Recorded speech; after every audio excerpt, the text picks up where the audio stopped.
Press കണ്ടിരുന്നത്. മീറ്റിനെ കുറിച്ച് കണ്ട ഏറ്റവും കൗതുകകരമായ ഒരു മീഡിയയിൽ വന്നതാണ് അത്. ഇത്രയും സമയം എങ്ങനെ ഒരുപാട് സംസാരിക്കാൻ കഴിയും ഒന്നും പറയാതെ, കാര്യമായി ഒന്നും പറയാതെ ഇത്രയും സമയം എങ്ങനെ സംസാരിക്കാൻ കഴിയും എന്നുള്ളത്. അതായത് അത് പുടിനെ കുറിച്ചാണ്. കാരണം നമ്മൾ കണ്ടതാണ്, ട്രംപ് അധികം സംസാരിക്കുന്നുണ്ടായിരുന്നില്ല പ്രസ് മീറ്റിൽ. പക്ഷേ പുടിൻ ഒരുപാട് സംസാരിച്ചു, എന്നാൽ വ്യക്തമായി കാര്യങ്ങളൊന്നും പറയുന്നുമില്ല എന്നുള്ള രീതിയിൽ മാധ്യമങ്ങൾ അതിനെ വ്യാഖ്യാനിക്കുന്നു എന്നുള്ളതല്ല, അതാണ് സത്യം. അത് നമ്മൾ കണ്ടതുമാണ്. പിന്നെ ഒരു കാര്യം കൂടി, ഈ കരാറിൽ കൃത്യമായിട്ട് ഈ ചില ഇടങ്ങൾ, യുക്രൈൻ്റെ ചില ഭാഗങ്ങൾ വിട്ടുകൊടുക്കണം എന്ന് ട്രംപ് പറയുകയും അത് ചില വിട്ടുവീഴ്ചകൾക്ക് വിട്ടുകൊടുക്കാൻ, ചില ഭാഗങ്ങളെങ്കിലും വിട്ടുകൊടുക്കാൻ പുടിൻ തയ്യാറാകണം എന്നും ഈ ചർച്ച തുടങ്ങും മുൻപ് ട്രംപ് പറയുന്നത് നമ്മൾ കണ്ടു. സപ്പറോഷ്യയുണ്ട്, അതിൽ ഖാർക്കീവ് ഉണ്ട്, ലുഹാൻസ്ക്, ഡൊണസ്ക് ഈ പ്രാവശ്യത്തെ ഈ അധിനിവേശത്തിൽ പിടിച്ചെടുത്ത സ്ഥലങ്ങളാണ്. അതെല്ലാം തന്നെ തന്ത്രപ്രധാനമായ ഇടങ്ങളാണ്.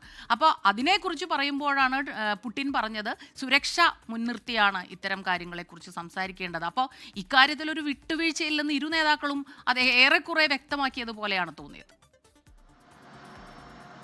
സ്മിത, തീർച്ചയായിട്ടും യുക്രൈൻ ഭൂപ്രദേശം, നമ്മൾ ഈ കാശ്മീർ നമുക്ക് എന്തുമാത്രം വൈകാരികമാണ്. അതുപോലെ തന്നെ ധാതു നിക്ഷേപമുള്ള യുക്രൈൻ പ്രദേശത്തിൽ തന്നെയാണ് എല്ലാവരുടെയും കണ്ണ്. അതുകൊണ്ട് തന്നെ ഈ ധാതു നിക്ഷേപമുള്ള ഈ യുക്രൈൻ പ്രദേശം അധിനിവേശം നടത്തിയത് തിരിച്ചു കൊടുക്കുന്ന ഒരു വലിയൊരു ബുദ്ധിമുട്ടായിരിക്കും. അതാണ് ഡൊണാൾഡ് ട്രംപിനെ സംബന്ധിച്ച് വലിയൊരു വെല്ലുവിളിയായിട്ട് മാറാൻ പോകുന്നത്. പക്ഷേ അതിന് ചില സമ്മതിക്കേണ്ടി വരും എന്നുള്ള ചില സൂചനകൾ നൽകിയിട്ടുണ്ട്.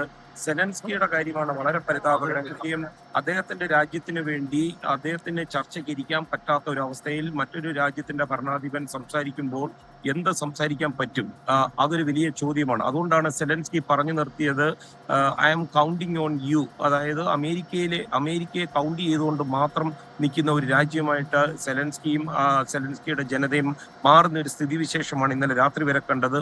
പക്ഷേ ട്രംപിനെ അലോസരപ്പെടുത്തിയ ഒരു സംഭവം, ഈ ചർച്ചയ്ക്കായിട്ട് പുടിൻ യാത്ര തിരിക്കുന്നതിന് മണിക്കൂറുകൾക്ക് മുമ്പ് ഏതാണ്ട് 2 ബാലിസ്റ്റിക് മിസൈലുകളും 96 ഡ്രോണുകളും ഇന്നലെ രാത്രിയിലും കനത്ത ആക്രമണമാണ് റഷ്യ യുക്രൈന് നേരെ വിട്ടത്. അതായത് അത് ഒരു പക്ഷേ ട്രംപിന് നൽകുന്ന ഒരു സന്ദേശമായിരിക്കും, തങ്ങൾ തുടരുന്നത് തുടർന്നുകൊണ്ടേയിരിക്കും, അത്രമേൽ വൈകാരികമാണ് അവർക്ക് ഈ യുദ്ധം, അല്ലെങ്കിൽ വിട്ടുകൊടുക്കുവാൻ അങ്ങനെ ഒരു മനസ്സില്ല എന്നുള്ളൊരു സന്ദേശം നൽകാനായിരിക്കും നൽകിയത്. പക്ഷെ ഡൊണാൾഡ് ട്രംപിനെ സംബന്ധിച്ച് അത് അത്ര ഒരു നല്ല നീക്കമായിട്ട് തോന്നിയില്ല. പിന്നെ 3 മണിക്കൂറുകളാണ് സംസാരിച്ചത്.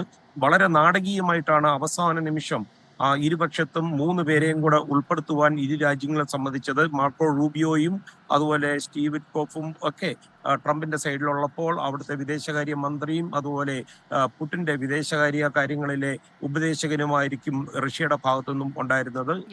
വരും മണിക്കൂറുകളിലായിരിക്കും ഈ ചർച്ചയുടെ കൂടുതൽ വിശദാംശങ്ങൾ നമുക്ക് അറിയുവാൻ സാധിക്കുക. എന്തെല്ലാം കാര്യങ്ങൾ ഇവർ ചർച്ച ചെയ്തു, ഏതെല്ലാം കാര്യങ്ങളിൽ ഒരു ഡിസഗ്രിമെന്റ് അത് വ്യക്തമായി തന്നെ ഉണ്ടായി, അത്തരം കാര്യങ്ങളെല്ലാം തന്നെ പുറത്തു വരേണ്ടിയിരിക്കുന്നു.